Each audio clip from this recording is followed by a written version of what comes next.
बिना माफियाओं के सपा की दाल नहीं गलेगी, इसीलिए माफियाओं को ताबड़तोड़ टिकट मिला। मुख्तार के शार्प शूटर अभय सिंह को टिकट। अभय सिंह आज की पीढ़ी शायद भूल गई हो, लेकिन अभय सिंह को यूपी का आपराधिक इतिहास कभी नहीं भूल सकता। अभय सिंह का किरदार तभी समझ में आएगा जब आप मुख्तार अंसारी का इतिहास खंगालेंगे। अखिलेश यादव ने जिस अभय सिंह को टिकट दिया वो मुख्तार अंसारी को भैया कहते हैं। हम अभय सिंह का किरदार आपको ठीक से समझाते हैं, तब आप कहेंगे बाप रे, इतने बड़े बाहुबली को सपा ने टिकट क्यों दिया। यूपी में माफिया मुख्तार अंसारी का जलवा था। सरकार सपा की थी और मुख्यमंत्री मुलायम सिंह यादव थे। मुख्तार अंसारी, अभय सिंह, मुन्ना बजरंगी जैसे माफियाओं ने यूपी का नक्शा ही बदल दिया था। उन दिनों जेल तो होती थी, लेकिन वीआईपी होटल के कमरे जैसी सुविधा मिल जाती। जेल तो होती, लेकिन बात करने के लिए फोन की सुविधा होती। ये सब उन माफियाओं के लिए सुविधा थी जो सरकार की गाते और सरकार की खाते थे। उन्हीं में से एक नाम था अभय सिंह का। अभय सिंह मुख्तार अंसारी के लिए मुन्ना बजरंगी से कम नहीं थे। मुन्ना बजरंगी के बाद अगर कोई भरोसेमंद था तो वो अभय सिंह ही थे।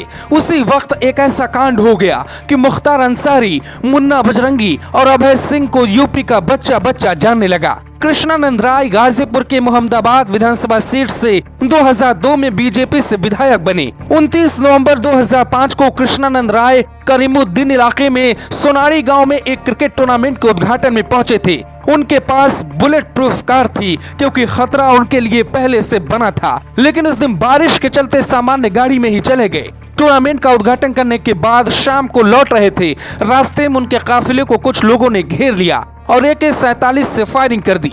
बताया जाता है कि बीजेपी विधायक कृष्णानंद राय और उनके 6 साथियों पर AK-47 से 400 से ज्यादा राउंड गोली चली। मारे गए 7 लोगों के शरीर से 67 गोलियां बरामद की गई। इस घटना के 15 साल बाद एक ऑडियो सामने आया। इसमें अभय सिंह और मुख्तार अंसारी बातचीत कर रहे हैं। अभय सिंह उस वक्त अयोध्या की जेल में बंद थे और मुख्तार अंसारी गाजीपुर जेल में बंद था। मुख्तार अंसारी और अभय सिंह की ये रिकॉर्डिंग सुनिए, फिर सुनाते हैं असली किस्सा।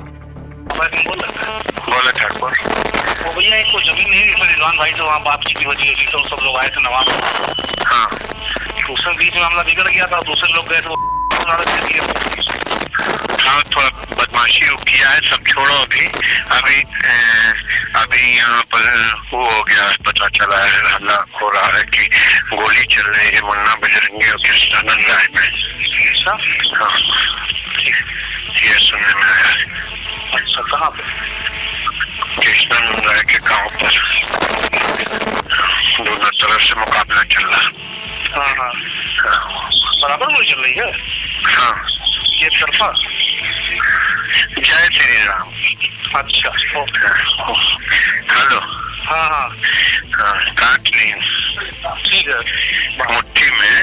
ठीक है, रख रहे बात होगी। अयोध्या की धरती से निकले अभय सिंह का पैर इलाहाबाद विश्वविद्यालय में ही फैलने लगा और उसके बाद लखनऊ विश्वविद्यालय में भी उन्होंने कदम रखा और वहीं से जरायम की दुनिया में पहला कदम रखा। जरायम की दुनिया में सबसे बड़ी लड़ाई होती है वर्चस्व की, और उस लड़ाई में अभय सिंह लखनऊ विश्वविद्यालय में AK-47 लेकर पहुंच गए। मुख्तार गैंग में शामिल ज्यादातर अपराधियों के लिए वो खिलौने जैसा ही था।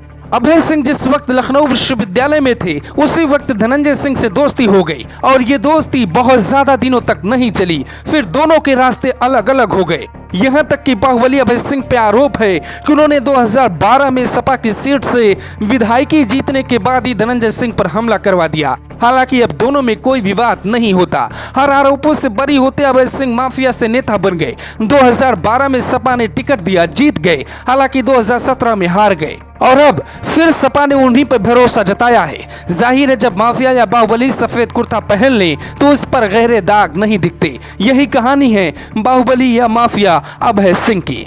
Bureau report, global Bharat TV.